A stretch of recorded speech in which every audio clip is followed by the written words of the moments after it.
Access Control, Chapter 6, Mapping Business Challenges to Access Control Types.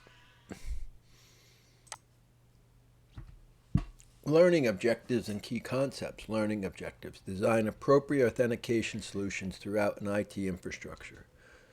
Implement appropriate access controls and identity management techniques within IT infrastructures. Key concepts. Access control in relations to business challenges. Access control strategies to solve business challenges, and access control systems design. Access control to meet business needs. Goals of access control: keep people out that don't belong. Organize who has access to particular resources and meet business needs. Business continuity and disaster recovery. Business continuity and disaster recovery keeps the organization operating efficiently, and their essential functions continue in the event of a natural or man-made disaster. Business continuity plans control, design, and mitigate risks to the extent that they do not disrupt critical business functions. Disaster recovery plans kick in when business continuity plans fail. Attempt to get business up and running again as quickly as possible. Creating a business continuity plan, brainstorm what-if scenarios.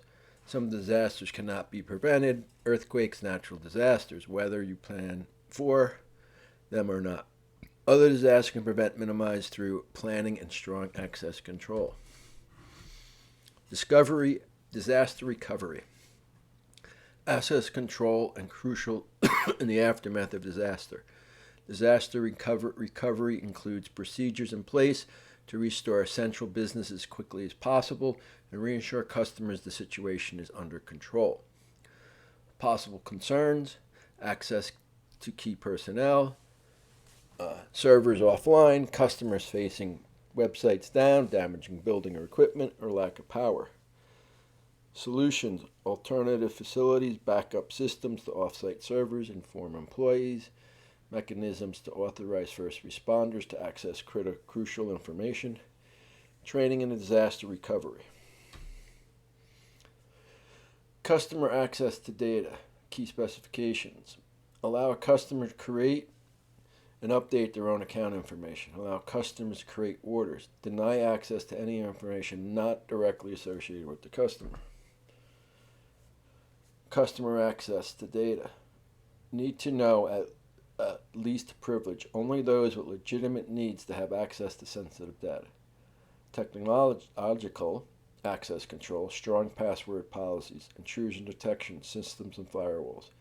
Physical security: lock key facilities at all time, escort visitors to and from destination.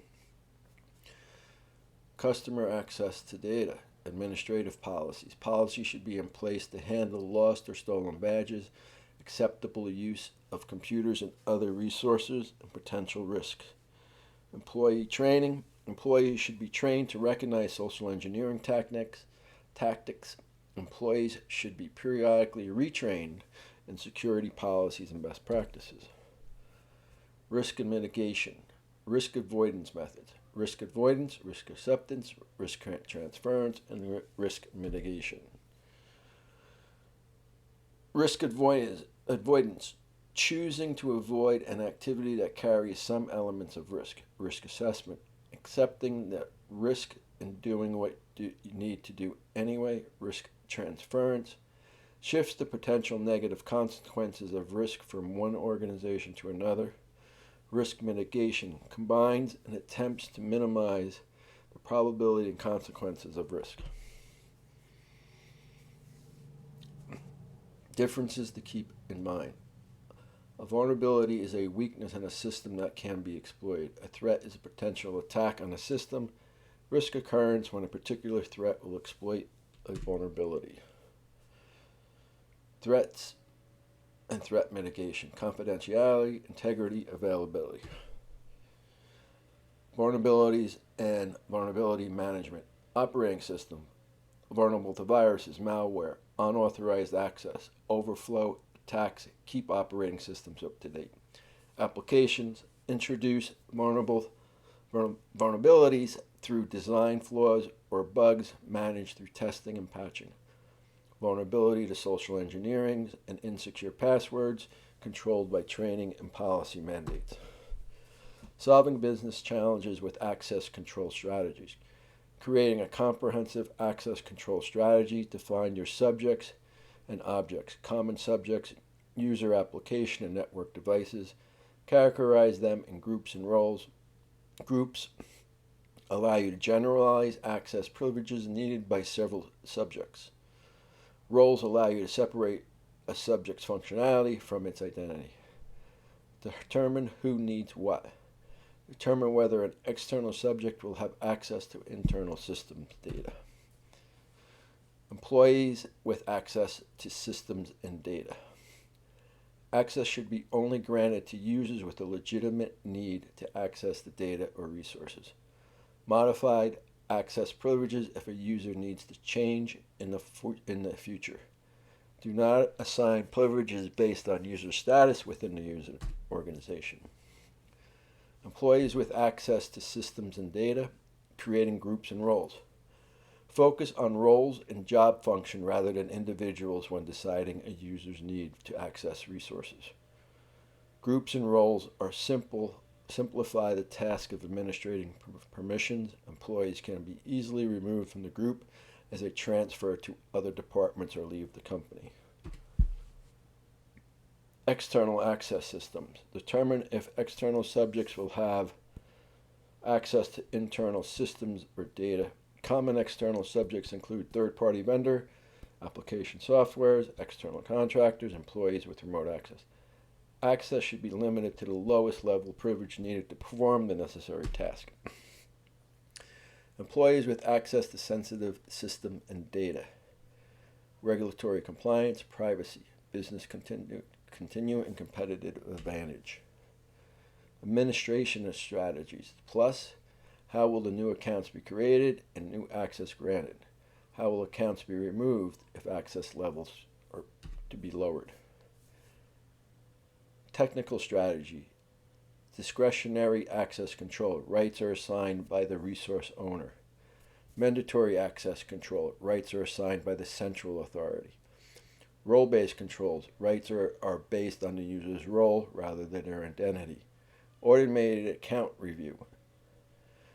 Accounts should be reviewed periodically to ensure access and privilege are still required. Automated expiration of a temporary access. Temporary access rights should be downgraded or removed promptly. Separation of privileges. Separation of privileges ensure that if attacker compromises one account, they will be denied access because it is protected by two separate conditions. Both conditions must be met to be granted. Aspects of separation of privileges. A compartmentalization practice of keeping sensitive functions separate from non-sensitive ones. Dual conditions. Implemented through two-stage authentication process. Least privilege. A subject should be given the minimum level of rights necessary to perform its legitimate functions. Least user access. Requires that users commonly log onto workstations under limited user accounts. Administrative accounts should be reserved for administrators and then used only when performing administrative tasks. Risk associated with users having administrative rights. Servers. Administrators logged into the privileged account create an opportunity for administrative sessions to be hijacked. Workstations. On a workstation, major risks allowing users to log into the administrative account for routine tasks and malware configuration. Administration roles.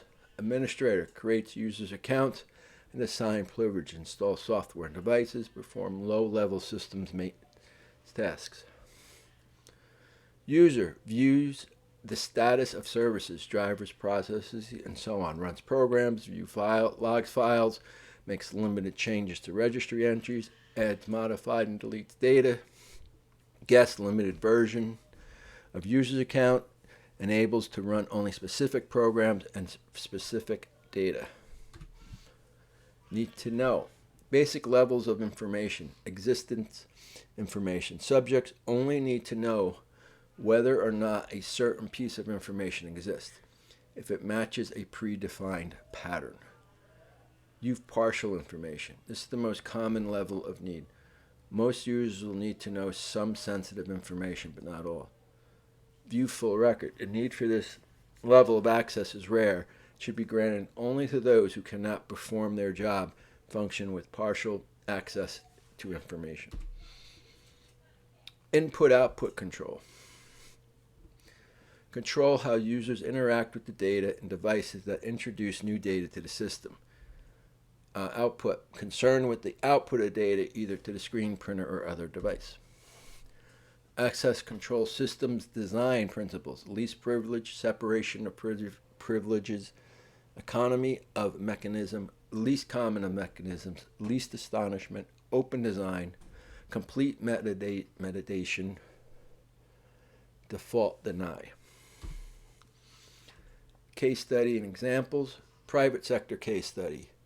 Case study follows cloud collaboration on a new launch of a software as service suite, offers access to applications for subscribers, fee, lower cost, applications and data secure. Privacy is a challenge. Public sector case study. Case study follows U.S. military as they work to implement wireless mesh networks, a new method of improving battlefield communications. Wireless mesh networks are based on distributed mesh topology, with each node in a network connected to multiple nodes. Critical infrastructure case. Power plants are more critical of infrastructure for local, state, and national economies.